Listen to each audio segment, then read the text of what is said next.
last year on the Galio against Gen G. It was absolutely incredible. But that's not what he's going to do. He's going to be playing for the lane, and I actually really like it.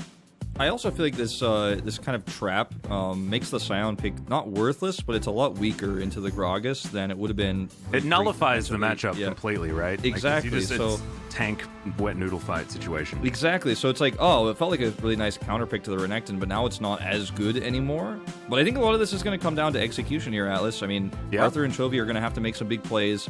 It is going to be very difficult for Peanut to challenge that mid lane too against a Renekton because he's so squishy. So this is going to be a fun one. Definitely on paper should be a way better game than we saw in Game 1.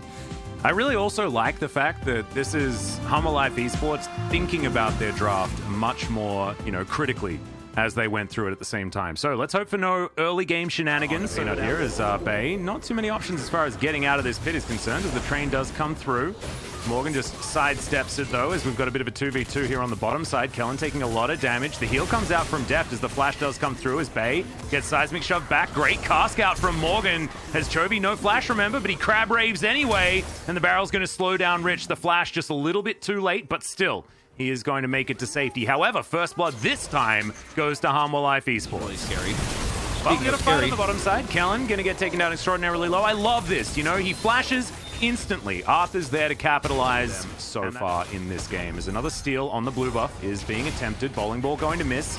As there's the Justice Punch. Chovy making his way over, and Bay extraordinarily squishy, but Arthur now finds himself in amongst a whole bunch of members as Deft was looking for a killer instinct, but it's dangerous. He still goes in. Haymaker's available, and that's a sleepy Kai'Sa potentially. They don't even need to press the button. Peanut actually did. But we've seen Arthur hold that thought. Yep, there's a headbutt pole. There's a heroic entrance. Is going to allow the Galio to get in there, but the Samira gets the ulti. Deft extraordinarily low, wants to try and trade this kill back. Doesn't have a ward and has to face check, and Doctarm just walks on over and slices him up with a Q. Significantly in terms of his clear, because he's been looking for so many ganks, but they haven't been as successful as he would have liked to. It could have been a great start in that mid gank, but it didn't work. And now we're going to see this Rift Herald taken by Nongshim as well, it looks like. Peanut's got better smite. Yep, Peanut's going to be able to take that one down. Rich, though, is going to go extraordinarily low as Morgan doesn't get it with the last boop. And there's the cask. That's going to claim the kill onto the Scion as he body slams back over the wall there. Yeah, Rich, for more here. Oh, great flash from Morgan to deny the train ride, but he gets himself the Soul Furnace shield once again. Flicked back and will be taken down as Morgan body slamming him to get himself out of the way, and also a nice mini stun against the wall there onto Peanut. All the value that item gives the Renekton in the last game, and also, the entirety of the season, as that's a decent taunt there, but the Samira is just going to take down the support Galio. Kellen soaking up damage with his ulti. Is now Deft trying to get some work done, but he gets knocked up. There's the flash face breaker. As another ulti comes through for the Samira, but the set's going to go down. Deft is going to follow. Arthur taken out, and these are more kills going to Doctarm, which is so scary. Chovy, Dominus has been popped. He's waiting for the opportune moment. Gets over the wall, but that's a Scion that he's doing battle with. Finds the snare onto Peanut, who tries to get out with the flash to follow it up as Chovy's trying to be the monster that we know that he is, but Doctarm gets the ulti, and it's a double kill for the Scion as he walks it out. But also at the same time, during that Lunar New Year break, he's improved quite a bit. His rotations have been really nice. He's maybe changed up his breakfast routine or something like that, added a few extra wheat picks, and things are looking real good. As Morgan just trying to frontline here as we've got an attempted team fight, but Morgan just taking a lot of free damage at this point in time. You can see Rich doing a fair bit at the beginning of this fight as in goes the Galio, but that was a little bit of a whoopsie. Kellen is going to use that flick as a taxi to get a really nice pulverized heroic entrance. Is going to come down as Peanut finds himself on the wrong side of the fight, and he will be taken down. Chovy now off towards the backside, and they're getting funneled into this choke point. Again, Nongshim with a lot of extra vision, but Bay's being caught out. There's another slice. The dice will certainly follow here for Chovy and locks down the set. As now Nongshim, they get the train out of the station. Vista will be taken down here. Doctarm gets another ulti. The Samira is huge. Flash out from Deft, but Doctarm's still gonna cut him up. Arthur doesn't find another volley, and he makes it over. The wall is going to come through, though, and the Talia locks down the Samira, and Humble Life, in the end, do win the fight. We have another fight around SHLE here, potentially brewing, as Chovy's going to make his way up. Bowling ball's going to miss as Deft trying to find some damage. Okay, the Herald going to largely be ignored as Deft killer instinct towards the backline. Kellen soaking a lot of damage, though, as Bay trying to do the same thing. Now, Peanut does find Deft, who throws out the heal. and isn't going to go down just yet, but Kellen gets in there with a headbutt pulse, and they do get rid of the Kai'Sa. However, will the rest of the fight be taken down? Chovy's, they're trying to kite him as best they can. There are some low health bars. Rich is looking for the knockups, as Doctarm as well getting very close towards that S rank. Isn't quite able to make it, as Baron's going to join. And Vista and Morgan find themselves on the wrong side of the map.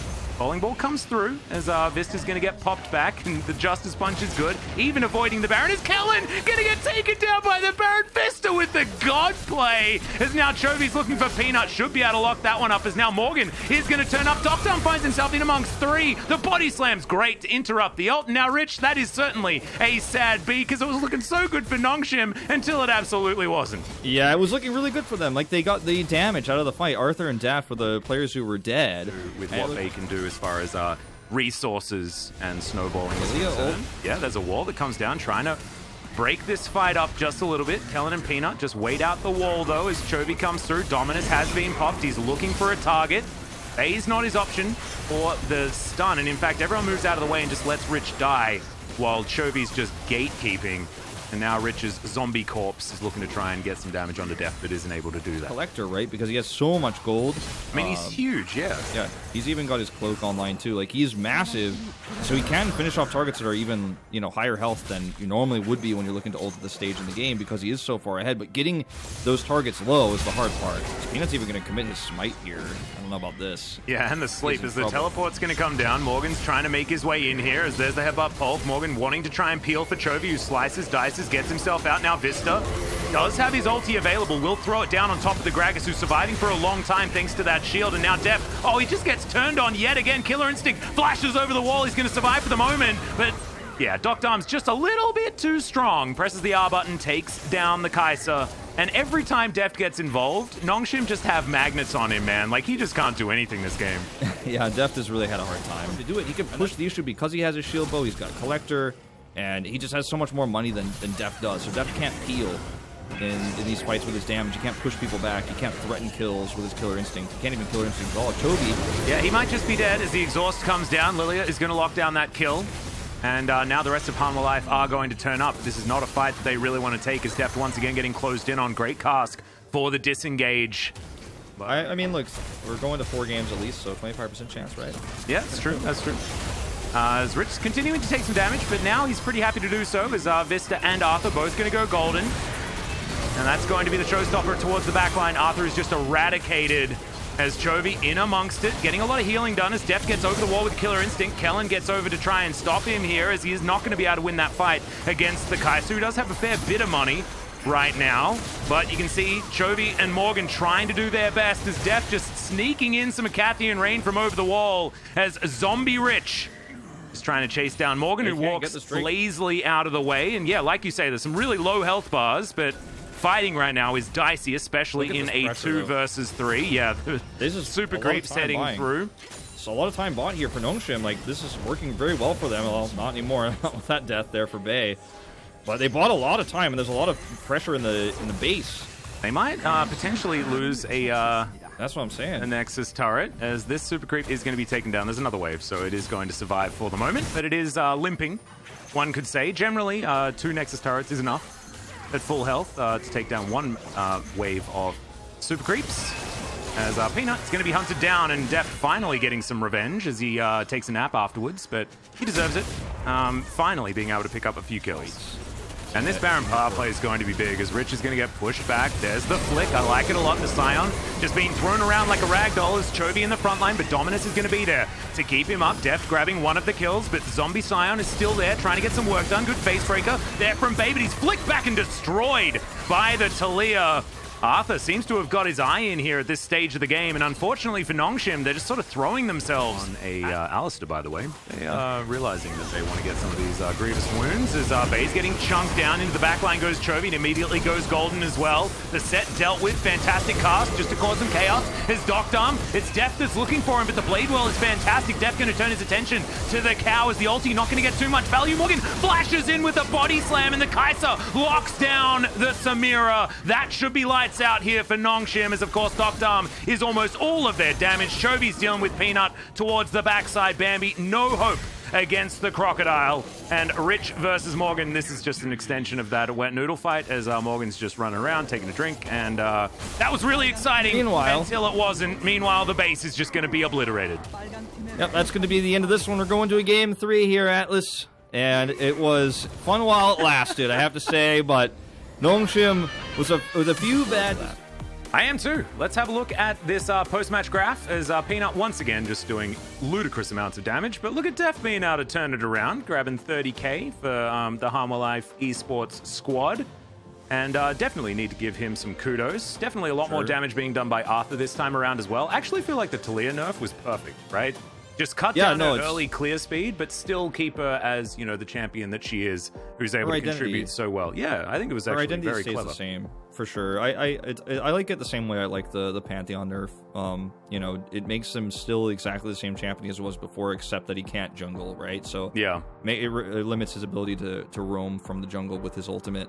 Into faraway lanes, like globally roam for ganks. And we're back after Nongshim versus Hana Life Game 2, and Hana Life took the map and evened out the series. So what's the difference between Game 1 and 2, guys? We actually pointed out that Lilia and Nidalee is a really strong pick coming out from Peanut, but they actually let it through the hand of Nongshim. Whereas Hana Life completed their topside comp with Talia and Renekton. So we are expecting that this Renekton would actually likely to be going over to the top lane, but it was actually Chovy playing that Renekton. And also we are very familiar with Dudu playing this Renekton pick, so it was really impressive to see this kind of rotation coming out from the top side of the map. So Gragas was the one actually got locked in the very later phase of the pick and ban. And actually Hana Life, based on those top side solo lane picks, they were able to have a huge CS lead in the laning phase. Set is indeed the counter into Galio, but Galio was actually rotated down as the support role. So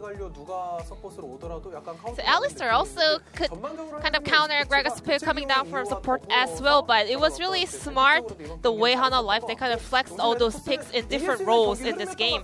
However, Nongshim had a huge lead in the beginning and also till the mid game, but still Hana Life had this potential to turn the game around. So props over to Hana Life winning those mind games during the draft, but it was really impressive to see how Nongshim fought those team fights in this game as well. But let's take a look at the highlight where Nongshim was able to open fight.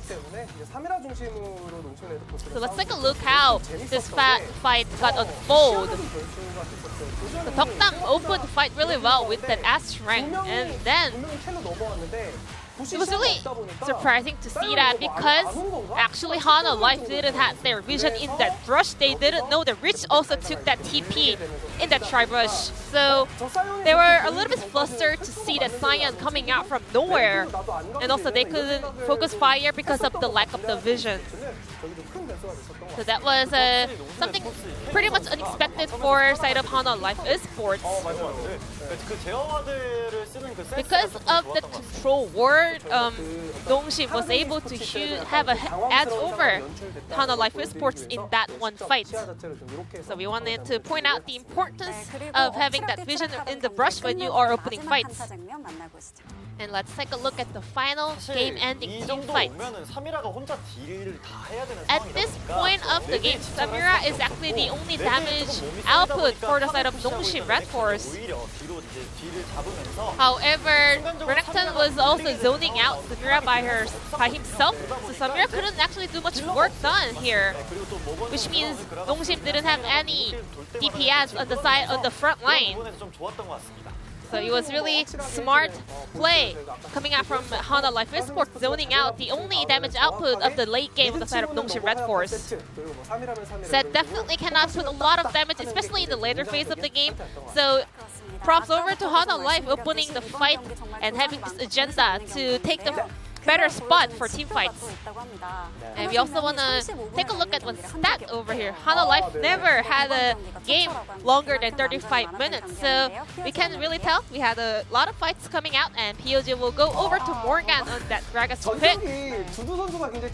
Dudu did had a very good performance in game 1, but still Morgan subbed in, maybe for the blue side, and we saw the reason why they were actually subbing him in for this game.